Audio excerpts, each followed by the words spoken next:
Hey, I'm Becky Drozdz. Thank you for tuning into the Guerrilla HR Podcast.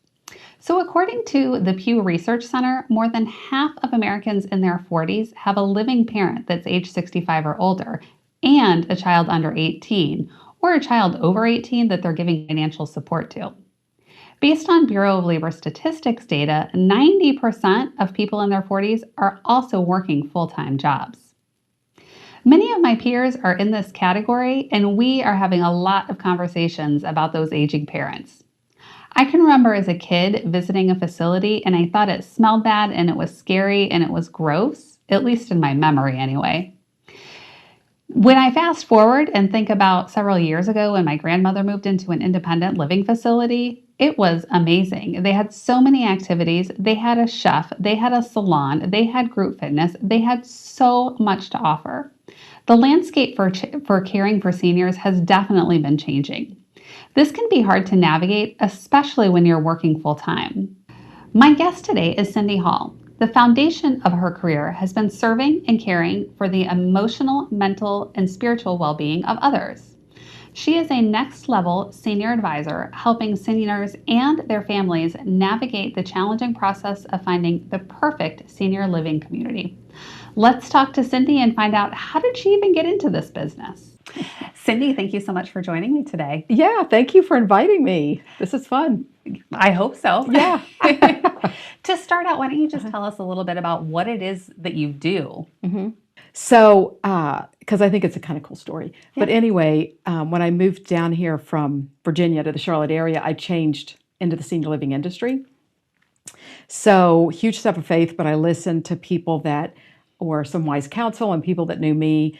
And they said, this would be a great industry for you to get into. You just have to get your foot in the door. Mm-hmm. So I did that. And I started off in local assisted living and memory care as the assistant activity director. Okay. And I was making $12 an hour. Yeah.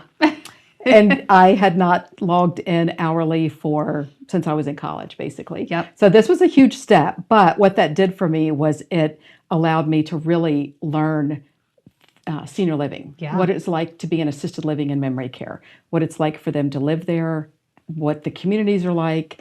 And so I did that for a while. And within a year, the sales director position opened. Mm-hmm. So the executive director at the time saw some potential in me. Yeah, and the company was behind her. And so they offered me that. So I was able to move into that position, which allowed me then to be able to see the challenge for families and seniors when they're in that search of looking for senior living. Yeah. What is that decision like? How hard it is for the seniors to maybe downsize or leave their home. Yeah. Then I went over and did the same thing at independent living for about 2 years. So from that, I took that experience and now I am a senior living advisor with Next Level Senior Living. Mm-hmm. And I am one of the people that now helps them come to a community, whether it's independent living, assisted living, or memory care, and just make that decision. So I walk through the process with, it's kind of a maze sometimes of the decisions. Mm-hmm. I think that's so valuable. I think about the situation I had. So my parents, they had a beautiful lake home and they were, very young and independent, and my dad got sick. Mm-hmm. And so when they moved here to be closer, my dad was still in treatment and ended up passing away. But I know that even that move where my mom was still very much still is making all of her own decisions, because it was quick. And so, I think it's just harder to make some of those decisions when things are rushed. So in thinking about the context of people you're working with, how can we encourage people to make those decisions while they still can before it becomes the family members who say, okay, now you have to do this? So it's funny you asked that specific question because not too long ago, I have a big group of referral partners, and we were just kind of at a networking event talking through some situations. And we started to really get a heart for, let's help those decisions come sooner than later. And now I really talk with as many clients as I can and family members to come up with a plan. Yeah. So Aaron Kaufman, somebody we know, Edward Jones guy. Yep. So he did a seminar for seniors for me at the rec center. And he had a slide up of a roof with the sun shining. And he said, when's the best time to come up with a plan? Yeah. or when's the best time to repair the roof? Yeah. When the sun is shining. Yeah. And we don't want to wait. Raining. Yeah, we don't want to wait till the flood and the big hole comes. Yeah. So that's what I talk to them about is let's make the plan. I actually use that example and I say, let's make the plan while the sun is still shining. Yeah. Because no plan is still a plan. Yeah. It's just a plan you're not going to like one day. Right. And that kind of does get the ball rolling a little bit. Yeah. And I explain if it's a couple, and one is a caregiver. Well, what if the caregiver gets sick or passes away? Yeah. What's going to happen with your loved one? Yeah. So I've just started using those examples That's a great example. to kind of help them realize I can either be in charge of the plan or I can leave the plan up to someone else. Yeah. I have another friend and similar situation, but I would say a little more progressed, more advanced than mine, but where her father has since passed and her mother has been declining in dementia and things like that. So fortunately, she went to a facility, actually both her parents before her dad passed, that had that continuum of care. How do you figure out whether you need independent living, assisted living, or a place that has that continuum available? So it really is, I really work hard to get to know the person and more than just the actual physical need. It's a lot to do with kind of their wants, their desires. Yeah. Is it someone who really loves activities? The meals are important. Is it someone who has family? So maybe they have nobody in their life. Sometimes that continuing care is important, that they can move from independent to assisted to memory at the same. If they have family involved, then that makes it different. But it really does also depend on your level of care. And if you can, most people, I mean, realistically, a lot of people will be able to stay independent. They can move into independent living and just have some assistance added as needed. Yeah. But others know that they have Parkinson's, they have dementia, they have some kind of condition that is going to progress. Yep. And at that point, it's important to know, okay, I probably can stay independent to a certain point, and I'm going to have to move to assisted living. Yeah. But it doesn't mean you have to do it all in the same place. Right. Because your needs change. Right. And so, and even with those wants, which I'm glad you said that, we're talking about human beings and they have concerns and they have likes and dislikes and different things that are important to them. So I think that that's a big piece of it for sure. Yeah. I think about when I hear of some of the resistance, my grandmother lived after resisting for many years and she moved to an independent living that had, the activities and the bus taking them shopping and going different places and out on Lake Norman. And, somebody would bring the bottle of wine to dinner and she had her friends and they switched and housekeeping once a week and all of these things. And I'm like, sign me up. Yeah. Yeah. I think it seems great. Yeah. Why do you think some people are resistant to make a change? Well, for one, the older you get, change is hard. Yeah.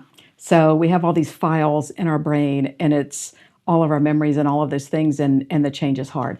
Another thing is the older you get, there is a lot of times a cognitive impairment. Sometimes it is a type of dementia, but sometimes it's just the age progression. And when that happens, processing decisions is extremely hard. So those are a couple things that happen, but also I think their generation, they're very sentimental. They worked hard to have everything they have. And generally, you always handed down everything. Yeah. Our generations don't necessarily want everything. Yeah. So it is when am I ready to give up my stuff? So it's helping them realize your memories are your memories. Yeah. And a lot of these things you can take with you. But when I get to go into homes like I do, it's amazing when I see their artwork that they drew on their walls or the crafts, or they, one gentleman was a retired colonel that was the last commander of a fire station in Vietnam, and he's on his wall, the flag that was taken. And you see the history and you realize this was his life. And this is hard to leave. Yeah. So sometimes it's becomes necessary, but I'll tell you the people that I've really appreciated and respect, and I tell them this, is they just make the decision for their children. Yeah. And they decide, for one, I don't want my children to have to make this decision for me, or I want to make the decision that I want, so I'm going to make it now. Yeah. So it's Yes. helping them come up with that plan. I want to come back to that, Yep. but you've said so many things. I already have so many thoughts now. So I definitely want to come back to that, making the decision so that Yes. your kids Yes. don't necessarily have to. But also with the things, Yeah. I feel like that is a big generational difference that I've seen with the passing things down, or thinking that things have value because it was expensive when they bought it, whereas now if it's not appreciated, it's only worth what somebody would pay for it. So it doesn't necessarily have the same value. How do you work with people, or what are resources to help do some of that paring down if it is moving from, maybe it was a big single family home, or even something where they had a lot more space to have their things, and now they're going somewhere where they just can't have as much stuff? Yeah. So I absolutely treasure my referral partners. I have people, it's this team of people I can call on. And one, for example, Kelly Ogden, she goes to our networking group. So she's been on too. Oh, okay, there you go. So she's amazing. She's one of the people that I refer to regularly. But they just have this way where they can go in and they listen and they hear, and they, sometimes it's I learned years ago the skill of active listening, where I'm hearing you and I'm actively listening so that you feel valued. Sometimes it's just walking through that with them, and it's not their adult child saying, I don't want this. It's someone else saying, let's think through this. Right. Let's talk through this, that can experience the pain with them.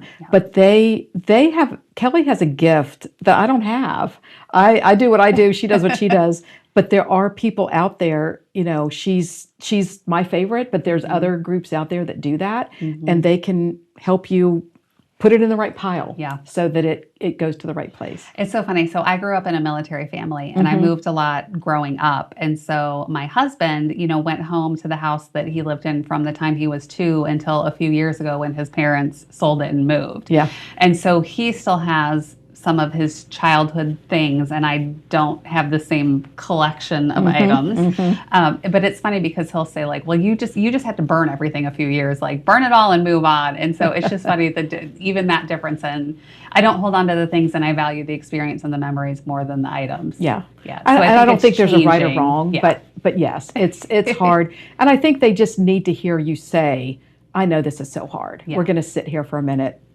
We're going to experience this, and then let them do it on their time. Yeah. I think that's the time. I think the timing seems important. I've heard that several times here. Yes. Yeah. Yeah. So I want to come back to one of the other things that you said was, and having people who make the decision, they make it for themselves, so then their kids don't have to. So I have definitely seen the conflict between kids and the senior parent, adult kids, I should say, and then certainly, between the seniors as well. I can even think of my mom and dad, just some of the, not arguments, but discussion and figuring things out before they made their move. Yes. Yeah. I think this population of the sandwich generation, so all of these people who are still working and have full-time jobs, and then they're trying to make sure their parents are safe, probably the biggest concern, that they're safe and that their needs are being met, and then handle their families. And so that, I think, is a huge stress that then it carries into workplaces. Yes. So one of the things that I have been hearing more about is how to work with employers. Do you have any tips from the employer side, or do you do seminars to help educate employers? So yes, we're starting to really realize that is something that needs done, because the boomer generation is big. More and more people are having to move, are aging, and so their children need the help. So yes, at Next Level Senior Advisors, we've started going in and talking to the HR departments, and then even the employees to offer services to be able to ease that. So some of the, when I work with the adult children, they have, sometimes it's children at home, sometimes it's the grandchildren they're trying to be involved with. A lot of them are still working, and they're having to take PTO. They're having to rush to the hospital. And then if it comes down to trying to find assisted living, for instance, they're out there looking at 10 different options when we could have narrowed it down to the 2 or 3 and saved them a lot of time on the phone, doing the research, touring all the places. We can narrow it down, line up people to help with the downsizing, with the move, all of that. And so it eases the time away from work, the stress, and helps them concentrate on work. Yeah. better. I mean, I think of, now that I do consulting, I don't experience Mm-hmm. it in the same way, but certainly when I sat in the HR seat, at a facility to have people come in and, trying to figure out how to take time off, or with medical, it would be like, well, this might be FMLA and there might be some things we can try to do to help protect that time. Of course, that's unpaid time, but it would have been nice to have a resource to be able to say, outside of our EAP, here's somebody who can help. So you don't have to navigate all these things on your own. Yeah. And our services, it would be a great resource for a company to offer because it really costs nothing. Yeah. We're not our fees come from communities. Yeah. And it's like a realtor commission type of thing. We work with any community. So that's not limiting, but the client, it doesn't cost the client and it doesn't cost the company, but it's a resource that would cut down on their time off and the stress that is pulling the mental. Yes. Because you're worrying about it. Yes. Yeah. I mean, I always say when we bring ourselves to work, we bring our whole selves. You can't just be like, oh, I'm not going to worry about this right now. Yep. No, you're still worrying about it. And when you are in the middle of a process of searching communities, they are calling you all the time. Yeah. If you use the large national search firms that are not local advisors, they are sending your name out to 20 different communities and they're bombarding you all day. I still get them from when my grandmother and I went to visit many, many years ago. We don't do that. Yeah. Well, because you said you get to know your people and figure out what do they need. Yeah. Yeah. That's going to make a huge difference. It does. Yeah. So what is something that for you has been a really rewarding situation, or something where you just you really felt good about what you did? So I think of one, it's a good question. I probably could have a couple. One situation in particular, and this is kind of common, especially I think the Charlotte area is a retirement area for a lot of people. And the seniors have moved here years ago and retired, and their children are still in Connecticut, still in New York, Wisconsin, wherever, and they're alone. And so there was a couple that the wife had pretty extensive advanced Alzheimer's, and the husband was the caregiver, and he was beginning to experience it. So the neighbors became concerned and reported it. So I was brought into the situation, and at the time, the son that were out of state, they had no idea that they thought they were fine. So it was a challenge to get a hold of them, to form a relationship long distance with the son, to trust us, and then also to get in the home to where the couple trusted us, but to get to where we were able to get the son here, bring in resources, bring in some home care, some meals, things like that. In the meantime, till he could get in the situation, be able to understand what it was, and then safely move his parents to assisted living and memory care. Yeah. But I would say one more is the gentleman that I touched on just a little bit, and that was served wounded twice in Vietnam, and was just such a rich military career.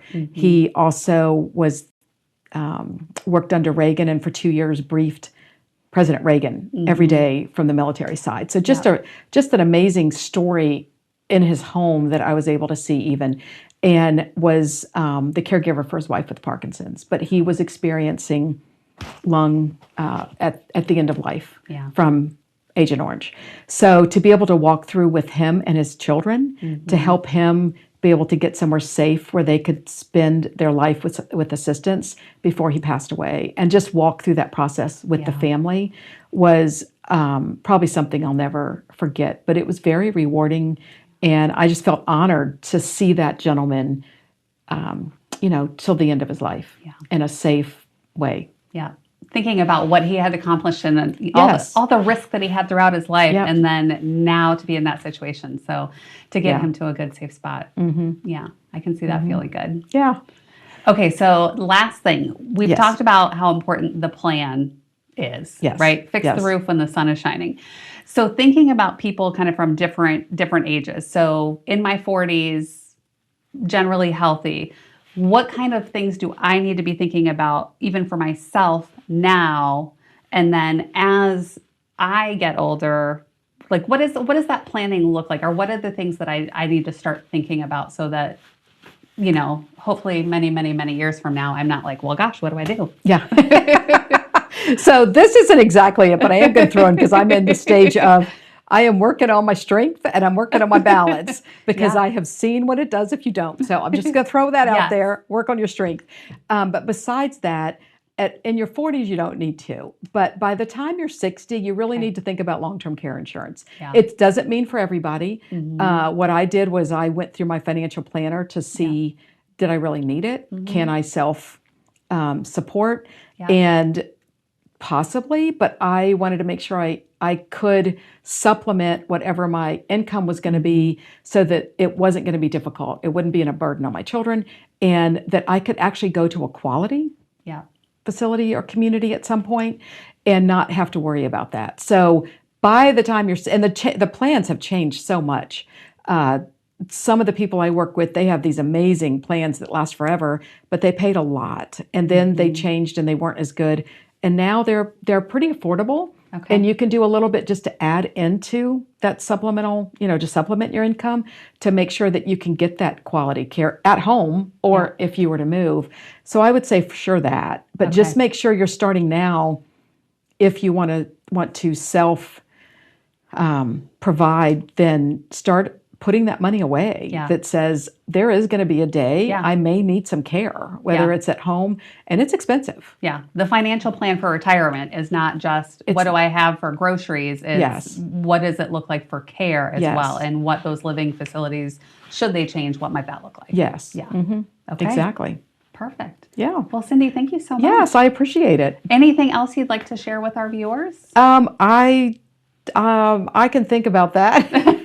No, I would say really it is a plan. And if you are the adult child of a senior, that it is challenging, but it is not something you have to walk through yourself. Yes. It is something that there are resources. Allow people that are in, there's so many resources, so many people that can walk through this with you, to not do it alone. Yeah. And as a caregiver, that if you're the adult child caregiver or the spouse, because you could be the spouse caregiver and you could be in your 60s, 50s. I mean, you don't necessarily have to be 70s and 80s. Yeah. But as a caregiver, that you have to take care of yourself, because there's a huge percentage, I don't know if it's 60% of caregivers actually end up passing away before the loved one because of the amount of stress on your body, in your mind, your health. So take care of yourself, allow people, bring in caregivers, bring in those resources so that you can be there for your loved one. Yeah. But the resources are there. Yeah. All great advice. So take care of yourself. Yep. Take care of yourself. This is why I've really started working out and doing the weights and there all those go. things that you said, thinking about that in my 40s, that I want to set myself up for the best success. Yes. And then use your resources. You don't have to do it alone. Yeah, exactly. Awesome. Okay. Thank you so much. Thanks for having me. So there are a lot of parallels between what we're doing at work and also navigating senior care. Lots of options, lots of emotions, and probably a good chance that at some point you're going to be thinking, I don't know what I'm doing. The good news is that in HR, you're not alone. Of course, you have me. And of course, now you have Cindy if you need help looking for resources for senior parents. Hang in there. We're in this together. That's it for this episode of the Guerrilla HR Podcast. We hope you found some unconventional wisdom and actionable advice to help you in your own HR journey. Remember, we're all working together to build better workplaces. Want to join in the conversation? Send us your questions, stories, and maybe even your own guerrilla tactics to podcast@guerrilla-hr.com. And if you enjoyed the show, please like, subscribe, and share with your network. Until next time.